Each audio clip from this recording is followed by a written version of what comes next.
And we begin tonight with the latest on the heartbreaking situation in Texas. CBS News reporting 19 children and 2 adults are confirmed dead in our nation's latest mass shooting. It happened in Uvalde, a town of 16,000 people, about 80 miles west of San Antonio.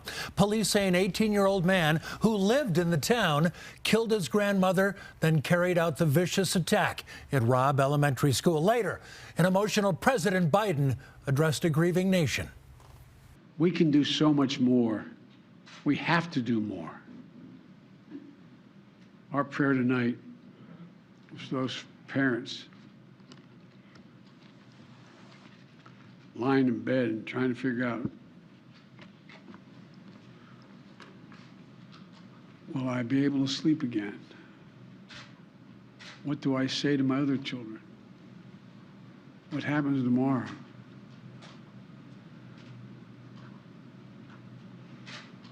May God bless the loss of innocent life on this sad day.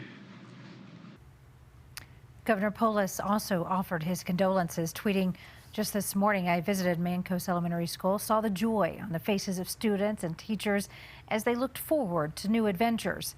Now 14 students and a teacher in Texas had their joy ended forever. Colorado's hearts are heavy for our friends in Texas."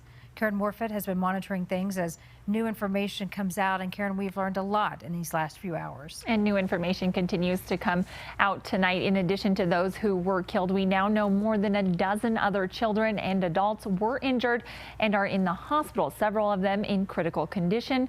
This was their last week of school before starting summer break.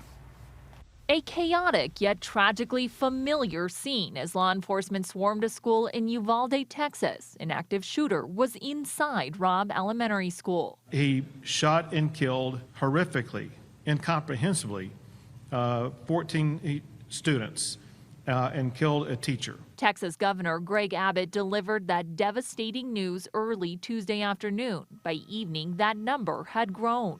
Abbott also shared information about the 18-year-old gunman, Salvador Ramos, believed to have been killed by responding officers. It's believed that he abandoned his vehicle and entered into the Robb Elementary School in Uvalde with a handgun, and he may have also had a rifle. In addition to those who were killed, law enforcement officials say several more were injured in the rampage and transported to area hospitals. Uvalde School District Police Chief Pete Ardondo says that includes responding officers. Families are being notified, and we are providing services to them. While many of the Robb Elementary families were able to reunite with students at the town's civic center, several more were left searching for answers. The list, her name is not here, and you're not letting us in at the hospital right now. We don't know where to go.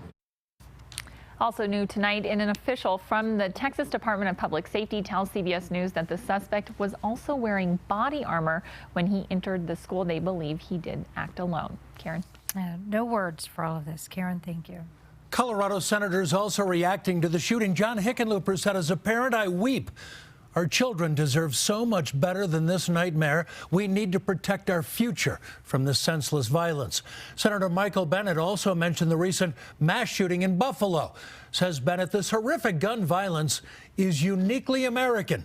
We cannot become numb to it. We need to act and end gun violence now." The most passionate plea for change came from Senator Chris Murphy of Connecticut. He was formerly the representative from the district that included Sandy Hook Elementary School. 20 children, 6 teachers died in that mass shooting at that school 10 years ago. What are we doing?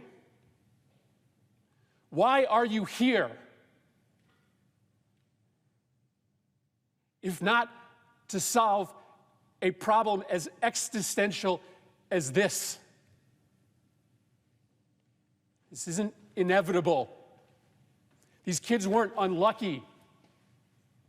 This only happens in this country and nowhere else. Nowhere else do little kids go to school thinking that they might be shot that day. Nowhere else do parents have to talk to their kids, as I have had to do, about why they got locked into a bathroom and told to be quiet for 5 minutes just in case a bad man entered that building. Nowhere else does that happen except here in the United States of America, and it is a choice. The FBI says attacks like this are increasing. A report released yesterday highlights cases of active shooters and mentions Colorado.